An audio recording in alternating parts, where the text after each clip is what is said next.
Comment avoir plus de clients? Quelles sont les bonnes questions à se poser pour avoir plus de clients? Bonjour à tous, je suis Nina Abo, experte en marketing internet et spécialisée en affiliation.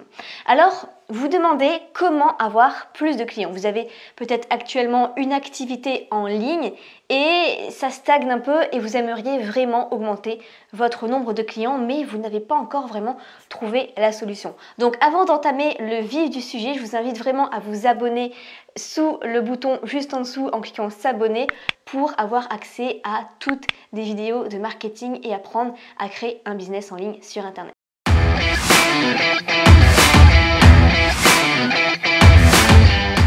Donc, la première question ici à se poser, c'est est-ce que vous ne pouvez pas créer un produit moins cher que votre offre best-seller?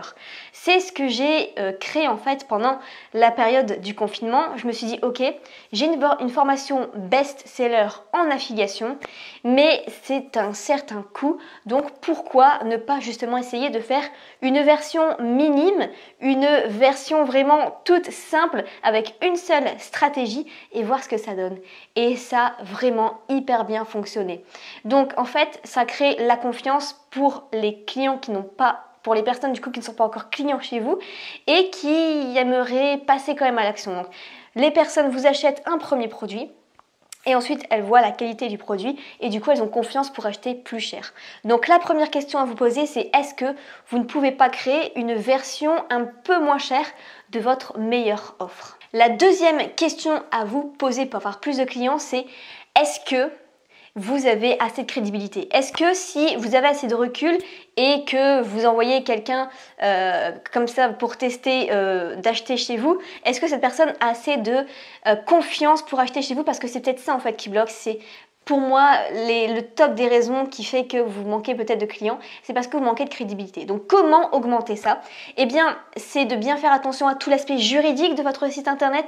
Est-ce qu'il y a bien les mentions légales? Est-ce qu'il y a bien les CGV? Il faut savoir aussi que dans 90% des cas, quand vous tapez le nom d'un entrepreneur, à côté, ce qui revient souvent, c'est société. Pourquoi? Parce que les prospects qui hésitent encore vont aller vérifier si votre société, vous êtes bien immatriculé. Est-ce que vous êtes déjà immatriculé tout court? Est-ce que vous êtes immatriculé en France? Et est-ce que c'est sérieux? Ensuite, est-ce que vous avez des avis clients? J'ai mis ça en place avec Trustpilot et du coup, j'ai plusieurs avis clients et c'est en numéro 1 sur Google quand on tape avis Mademoiselle Web Marketing. Mais aussi, est-ce que sur votre bon de commande, c'est marqué que le paiement est sécurisé avec Stripe et PayPal? Parce que ça fait ça aussi toute une différence. Les gens voilà, vont quand même mettre leur numéro de carte bleue, donc ils n'ont pas envie de se faire pirater et ça se comprend. Et aussi, bien montrer que vous êtes un humain, que vous avez un style de vie. Pour ça, je vous conseille de mettre vos réseaux sociaux dans la description de vos vidéos YouTube et comme ça, les gens vont pouvoir voir que vous n'êtes pas quelqu'un qui arnaque, que vous existez vraiment et que vous avez un style de vie que voilà, vous montrez un petit peu votre quotidien d'entrepreneur et du coup ça les rassure. Troisième question à vous poser pour avoir plus de clients, c'est est-ce que vous démontrez assez votre expertise sur internet qui fait que derrière le prospect va se dire ok, c'est vers cette personne là que je veux aller parce que c'est elle qui a l'air de s'y connaître le plus et qui peut le plus m'aider. Alors pour ça c'est vrai qu'on peut hésiter à donner beaucoup de contenu de valeur en gratuit, mais parce qu'on se dit ok, si on donne beaucoup de conseils gratuitement, les gens ne vont plus acheter, mais en fait pas du tout. Au contraire, plus vous allez démontrer votre expertise, plus les gens vont vous faire confiance. Et c'est encore plus le cas aux États-Unis. En fait, aux États-Unis, limite, ils donnent tout gratuitement. Et en fait, ceux qui vont acheter, c'est ceux qui veulent juste le 1% qui n'est pas donné, vous voyez, c'est vraiment pas grand chose, ou alors juste comment faire étape par étape en fait pour avoir un ordre logique. Mais démontrer clairement votre expertise sur internet. Pour ça, ce que je fais sur Instagram par exemple, c'est que je vais aller dénicher un petit peu les meilleures stratégies en marketing et je vais les reporter sous forme de post Instagram. Comme ça, les gens se disent, au moins elle sait de quoi elle parle. Ça se voit qu'elle s'y connaît dans le marketing internet, ça se voit qu'elle est aussi passionnée parce que c'est ça qui est important. Et du coup, c'est peut-être avec elle que j'ai envie de devenir client et d'acheter ses formations et d'apprendre le marketing internet à ses côtés. Quatrième option, là, ça va être de tester des petits produits qui ne vont pas être chers. Donc, j'ai testé testé cette méthode début d'année 2020, ça a plutôt bien fonctionné. En fait, ce qui se passe, c'est que vous allez créer un petit produit, voilà, moi c'était 57 € et ensuite il y a 3 conséquences.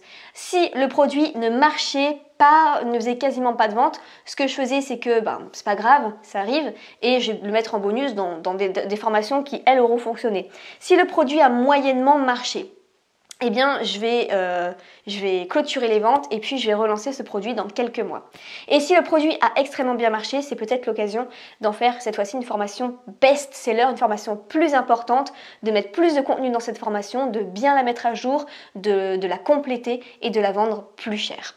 Donc voilà, ça peut aussi ainsi permettre d'avoir plus de clients en vendant plus de formations et vous derrière, eh bien, agir en conséquence. 5e astuce que je réalise et qui ne se fait pas du tout, en tout cas, enfin pas à ma connaissance dans mes concurrents, on va dire, c'est d'envoyer des codes promo pour ceux qui sont déjà clients chez vous. Donc en fait, comme ça, en fait, les personnes vont avoir envie d'être déjà clients chez vous parce qu'ils vont avoir des avantages et cet avantage-là, ça va être d'avoir des codes promo. Et je remarque en fait que quand je lance une nouvelle formation, 80 à 90% en fait de mes ventes, c'est grâce au code promo et ainsi je peux traquer, donc c'est assez facile et je peux voir en fait que la majorité des gens, ce sont ceux qui sont déjà clients chez moi. Comme on dit, c'est 70% plus simple de vendre à ceux qui sont déjà clients chez vous que d'aller chercher des nouveaux clients en fait. Ça, c'est beaucoup plus compliqué. Donc, en fait, faites savoir que vous offrez des codes promo pour ceux qui sont déjà clients chez vous. Comme ça va pousser les gens à devenir clients chez vous, même si c'est pour acheter déjà un petit produit. Et bien, comme ça, ainsi, ils seront dans votre base de clients. Ils vont passer de l'autre côté du miroir. Ils vont passer de prospect qui n'a jamais acheté à client qui a acheté chez vous. Et ainsi, eh bien, être avantagé. Voilà pour cette vidéo. Si jamais le marketing d'affiliation ça vous intéresse, n'hésitez pas à aller voir les liens juste en dessous. J'ai un livre audio à vous offrir. Et puis n'hésitez pas à me poser des questions si vous en avez encore à ce propos. J'y répondrai dans les commentaires juste en dessous. Et en attendant, je vous souhaite plein de succès. Ciao!